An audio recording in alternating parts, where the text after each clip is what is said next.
All right, what's going on, guys? It's Tyler St. Onge, and I'm back with another wholesaling video.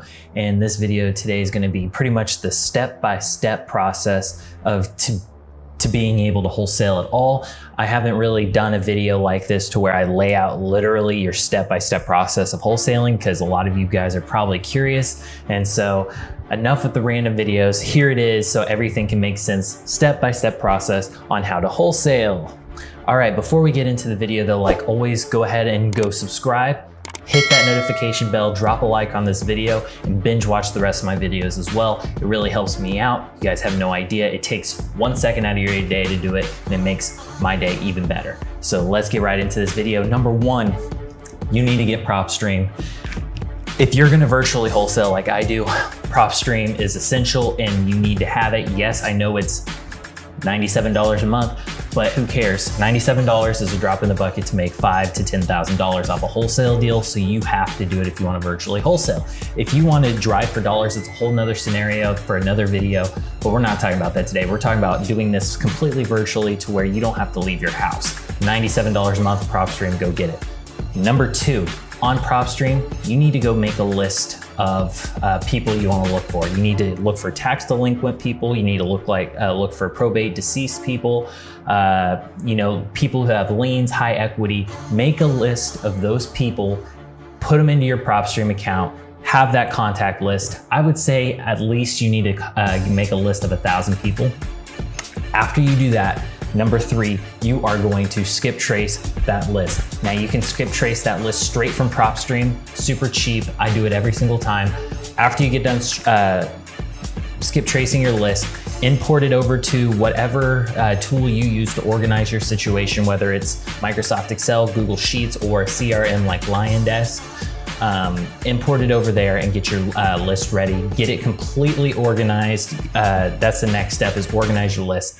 I like to separate my list by cell phone numbers and landlines, so that way I can just text all the cell phone numbers and then leave a voicemail for all my landline numbers. So I like to do that in 2 different tabs on Google Sheets. That's just me, that's the way I like to do it. Then I go through the list and see if there's anybody who owns more than one property in the list. I assume it's an investor. I completely take it out of the list and I don't even want to contact them. It's a seller's market. They're not going to take my price anyways. After you completely organize your list, however you want to do it, the way I do it or the way you can do it in your own idea, right, in your own head, you're going to contact everybody on that list however you want to. You can call them all, you can give them ringless voicemails, you can text them, do a little bit of all of it, whatever. You need to contact everybody on that list. After you contact everybody on that list, you're going to go back and organize the yeses, the nos, the maybes, and the fuck yous, right? Basically, once you get all that organized, you can tell who's who. You're going to go to those yeses, and you're going to try to turn those yeses into actual leads that you're going to, buy the house for, right? So let's just say that you just turn that yes into an actual lead, and you're talking to them. You guys need to agree on a price. That's the next step. Once you agree on a price, that's when you need to go over to DocuSign, and you're going to import your purchase and sale agreement into DocuSign. You're going to put all the information you need to for the seller's information, your information. After it's completely done, it's going to get emailed to them. They're going to sign it, and you're good there. Next, you need to call the title company, because you're going to email that contract over to a wholesaler-friendly title company. And then once they accept that contract over there, you're good on that end. You're done with the seller at that point. After that, the next step is to find an investor. And so what I like to do is take all the pictures that I have of the property and the homework I did. So I figure out the ARV, I figure out how much it's going to cost to repair everything and what I want to sell it to the investor for, right? I put all of that information onto the Facebook post so the investors can see if it's a good deal or not.